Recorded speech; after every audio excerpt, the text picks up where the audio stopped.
नमस्कार, इन खबर में आपका स्वागत है। मैं विद्याशंकर तिवारी हूँ। झारखंड चुनाव को लेकर के जो भी एग्जिट पोल आ रहे हैं उसमें बीजेपी को काफ़ी नुकसान होता हुआ सा दिख रहा है। लग रहा है कि उसके लिए अब अच्छे दिन गुजरे ज़माने की बात होगी। हालांकि एग्जिट पोल तो एग्जिट पोल ही है, लेकिन फिर भी जो कल आए थे एग्जिट पोल उसमें सबसे जो इम्पोर्टेंट था वो था सी वोटर एबीपी का, जिसमें कि बीजेपी को 32, कांग्रेस को 35 और आजसू को 5, अन्य को 9 दिया गया था। और जो दूसरा था आज तक एक्सिस का, उसमें बीजेपी को 22 से 32, कांग्रेस को 38 से 50, आजसू को 2 से 4 और अन्य को 7 से 12 दिया गया था। आज भी 2-3 एग्जिट पोल आए हैं और उस एग्जिट पोल में आप देखेंगे कि जो रिपब्लिक का एग्जिट पोल आया है उसमें बीजेपी को 22 से 30, जेएमएम को 28 से 23 और कांग्रेस से 15, इसमें जो है बीजेपी को नुकसान हो रहा है।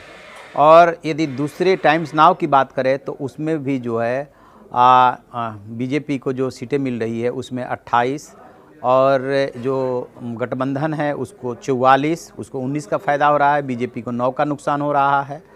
और इसी तरीके से 3 सीटें और 6 सीटें अन्य को दी जा रही है। तो कुल मिला जुला करके बीजेपी को 28, कांग्रेस को यदि 44 मिल रही तो सीधी सी बात है कि कांग्रेस के और जेएमएम की सरकार बनती हुई सी दिख रही है और जेबीएम को 3 सीटें दी जा रही है।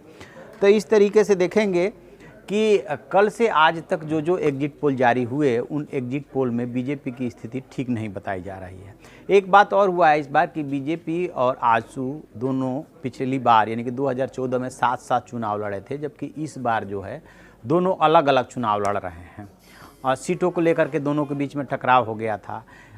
तो एक खबर ये भी आ रही है कि बीजेपी जो है हर हाल में वहाँ पर सरकार बनाना चाहती है।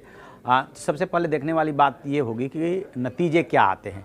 क्या जो गठबंधन है यानी कि कांग्रेस, जेएमएम और आरजेडी, उसको जो है बहुमत मिल जाता है। वहाँ बहुमत के लिए 41 सीटें चाहिए, क्योंकि वहाँ पे 81 सीटें हैं विधानसभा की कुल, तो 41 तो हर हाल में चाहिए। यदि 41 ये गठबंधन ले आता है, बात वहीं पे ख़त्म हो जाती है कि क्योंकि प्री पोल अलायंस है, स्वाभाविक सी बात है कि उसका हक बनता है।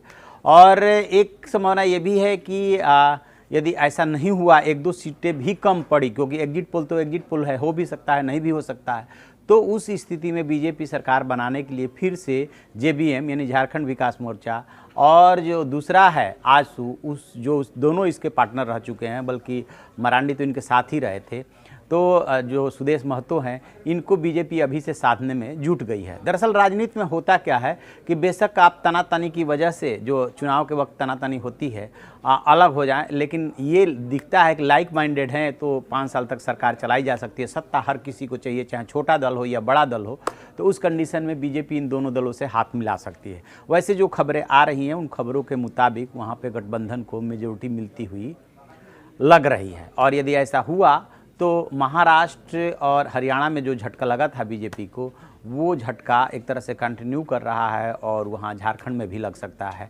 और स्वाभाविक सी बात है कि राजनीति चूँकि संदेशों से चलती है, तो इसके जस्ट बाद दिल्ली में चुनाव है, तो उसका असर दिल्ली पर भी होना तय है। देखते हैं आगे क्या होता है। जो भी इसमें कुछ और अपडेट मिलेगा, मंडे को तो रिजल्ट आ ही जाएगा, वो हम आपको बताते रहेंगे। आप देखते रहिए हमारा डिजिटल चैनल इन खबर। Thank you. इन खबर चैनल को सब्सक्राइब करें और बेल आइकन दबाना ना भूलें।